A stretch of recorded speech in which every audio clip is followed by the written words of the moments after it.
La médiocrité est une vie qui fait honneur à un système de croyances particulier. La pauvreté est l'effet résultant d'un système de croyances particulier.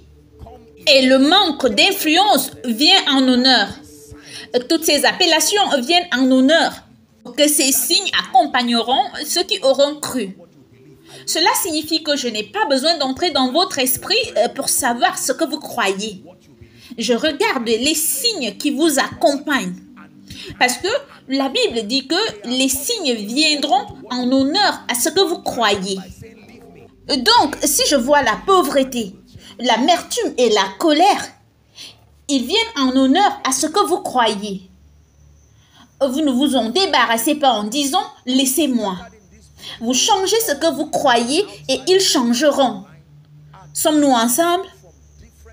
Vous devez lutter pour le renouveau et la transformation. Croyants, écoutez-moi. Vous êtes remplis dans cette belle salle, à l'extérieur, et même certains qui suivent en ligne. Et il y a des gens qui sont venus de différentes parties de cette nation et même du monde. Laissez-moi vous dire ceci. Je suis sûre que vos pasteurs sont des experts dans ce domaine. Et donc, je ne vais pas m'attarder dessus. Que notre état d'esprit est façonné par les facteurs suivants. Numéro 1. La culture. La culture. Numéro 2. Vos expériences passées. Numéro 3. Votre cercle d'amis et vos influences. Tous ces éléments façonnent votre état d'esprit. Les chances sont excellentes, respectueusement, si vous venez par exemple d'une famille polygame. Vous ne serez pas trop loin de choses comme la jalousie, l'égoïsme et l'envie. Imagine que tu deviennes un travailleur dans l'église ou un leader dans l'église, portant toujours cette charge avec toi. Tu transformeras cette église et la feras ressembler à la maison d'où tu viens. Et tu vas d'abord créer une partie pour toi-même et combattre toute personne qui ne fait pas partie de ton groupe. Cela ne veut pas dire que vous êtes mauvais. Vous êtes victime d'une construction mentale venue de votre passé. Il y a des gens, par exemple, qui ont souffert pour tout ce qu'ils ont eu dans la vie. 10 ans pour terminer l'école primaire, 8 ans pour terminer une formation de 4 ans. Quand vous enseignez sur la faveur, ils vous regardent et disent que vous plaisantez. Partageons la grâce, vous dites des bêtises là. Si vous enseignez les possibilités, ils vous entendront. Mais la faveur, non. Cela n'a pas été capturé dans mon expérience. La maison de Dieu doit être comme une aire de battage où vous ouvrez votre état d'esprit à cette édition par l'Esprit de Dieu. Il dit dans Romains chapitre 12, verset 2, « Ne vous conformez pas au siècle présent, mais soyez transformés par le renouvellement de l'intelligence. » De nombreux croyants sont sauvés, mais ils ne peuvent pas franchir la porte du salut parce que leur état d'esprit ne permet pas à Dieu de les utiliser comme il voudrait le faire. Il y a beaucoup de prédicateurs qui demeurent petits et ils pensent que leur petitesse est le reflet de l'incapacité de Dieu. Votre état d'esprit est comme le récipient qui recevra ce pot d'huile. Souvenez-vous de l'histoire de la femme sunamite. Le problème n'était jamais l'huile, et c'était que le récipient était petit. Le prophète lui a donné le conseil d'aller emprunter un récipient. Il dit alors, va donc emprunter chez tous tes voisins autant de récipients que tu pourras. Tu n'as pas besoin d'emprunter l'huile. L'huile ressemblera toujours au récipient qui le transporte. Laissez-moi mettre quelqu'un au défi. Que cette année est l'année où vous allez rentrer et acheter des livres. Acquiert la vérité et ne la vends pas. Il y a des disciplines que vous devez vous donner. Il y a des vidéos que vous devez regarder, sinon vos yeux ne verront pas le sommeil. Disciplinez-vous. Déchirez toutes les images négatives qui sont affichées dans votre chambre, qui continuent de symboliser le mal et la guerre et tout ce genre de choses. Il y a des choses que vous ne trouverez jamais autour de moi, car beaucoup parmi elles influencent les décisions que je prends Et c'est ma responsabilité devant Dieu de créer une atmosphère qui rend la créativité et la croissance possible. J'investis dans mon atmosphère. Et si vous avez un voisinage qui vous cause des ennuis, à la fin de cette réunion, nous allons libérer une grâce pour que vous sortiez de cet endroit et trouviez un endroit où vous pouvez vous rouler par terre en paix et servir Dieu. Et tous ceux qui viennent sous votre toit et ne se comportent pas bien, renvoyez-les en paix. La Bible dit, non, non, non, Dieu n'est pas stupide. Il y a un protocole. N'amène pas chez toi quelqu'un qui ne te donne pas la paix. La Bible dit, le Seigneur lui-même vous donnera la paix. Toujours, par tous les moyens. Il y a de nombreux croyants qui continuent à se piéger et ils ne se créent pas cette atmosphère qui permet la créativité. Et car ils expédient toutes sortes de fauteurs de troubles autour de leur vie, au nom des proches, au nom de toutes sortes de personnes. Vous n'êtes pas obligé de les combattre, laissez-les partir en paix. Et si vous êtes sous mon toit, vous devez servir mon Dieu et souscrire au mode opératoire que vous avez trouvé. Vous ne pouvez pas apporter vos règles dans ma maison. Non. Est-ce que nous apprenons la décision de lutter pour une croyance supérieure? Il y a certains parmi vous, vos affaires ne devraient plus être à ce niveau.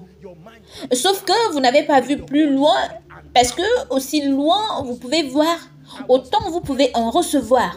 Pas autant c'est disponible. C'est ce que vous voyez dont vous avez accès.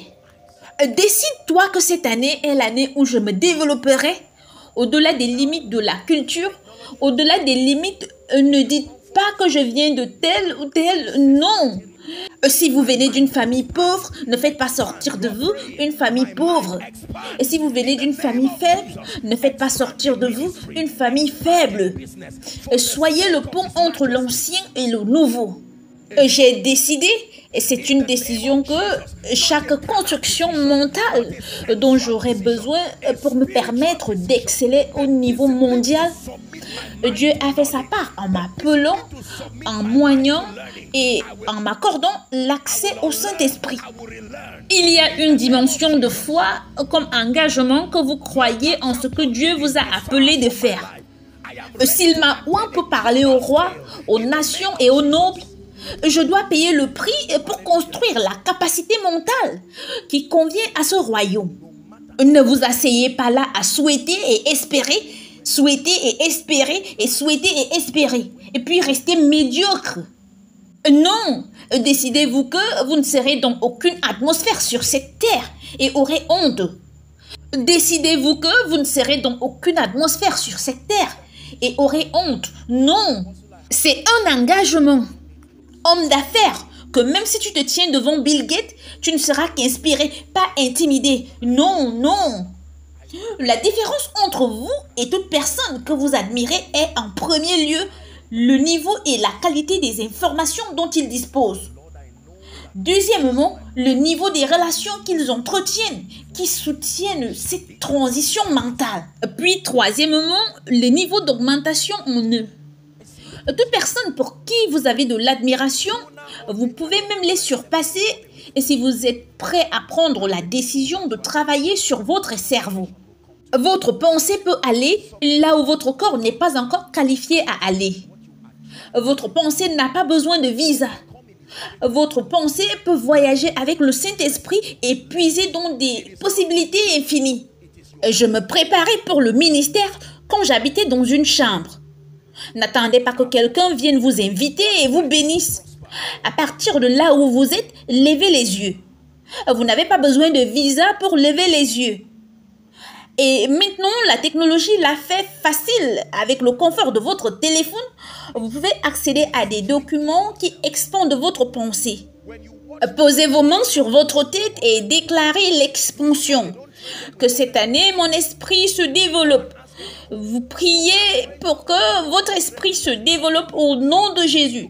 Développe-toi dans le ministère.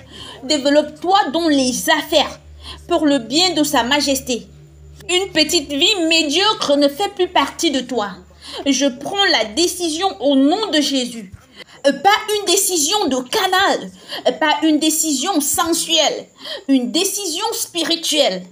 La discipline de soumettre mon esprit à la connaissance. La discipline de soumettre mon esprit à l'apprentissage. J'apprendrai, je réapprendrai, je réapprendrai au nom de Jésus.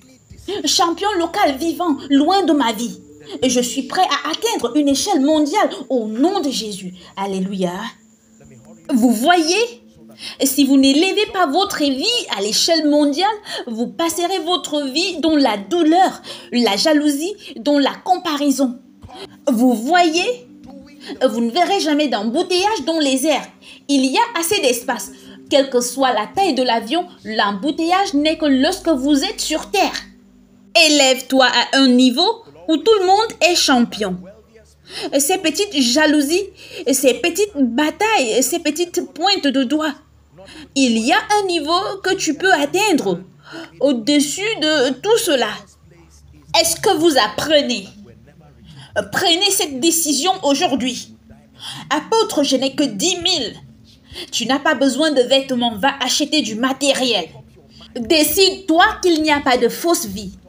Ne fausse pas ce qui peut être réel. Investis dans ton instruction. Je n'ai que 10 000. Je ne vais pas faire semblant. Je sais par la foi que j'ai tout en Christ. Mais j'utiliserai ces 10 000 et j'irai payer une connexion Internet. Je vais m'asseoir et commencer à investir. Seigneur, je sais que la nourriture que ma mère n'a pas mangée dans sa jeunesse, elle la mangera avant de venir à toi. Tu achètes un cahier et tu écris et le ciel supervise les choses que tu fais. Tôt ou tard, ton niveau actuel t'échappera et le niveau que tu embrasses avec ta transformation viendra à toi. Puis-je vous dire que le succès, ce n'est pas ce que vous recherchez. Le succès, c'est ce que vous attirez par votre devenir. Votre devenir est plus grand que ce que vous faites. Apprenez ceci, homme d'affaires. Apprenez ceci. Ce n'est pas en faisant, c'est votre devenir. Le peuple de ceux qui connaîtront leur Dieu se fortifiera et le fera. Nous nous concentrons sur ce que nous faisons. Et qu'est-ce que je fais pour prospérer? Non, c'est qu'est-ce que je deviens. Vous faites le point sur votre devenir. Votre état d'esprit est plus important que votre activité. S'il vous plaît, n'oubliez pas ceci. Bâtis-toi. Travaille sur toi-même. Sois strict avec toi-même. Quand vous regardez les gens qui courent le 100 mètres, savez-vous qu'ils ne les entraînent pas avec 100 mètres? Allez demander à n'importe quel entraîneur. Vous ne pouvez pas entraîner quelqu'un qui court le 100 mètres avec 100 mètres. Vous pouvez faire 150, 200. Donc, son mental est déjà fixé sur 150. De sorte que même quand il atteint 100 mètres, il doit s'arrêter. Le mental dit continue. Tu n'as pas été entraîné avec cette petite distance. Alors, étire-toi pour que, même quand tu as traversé l'échelle mondiale, ton esprit te pousse toujours. C'est lorsque vous vous tenez aux côtés de vos contemporains que vous voyez l'excellence de votre transformation.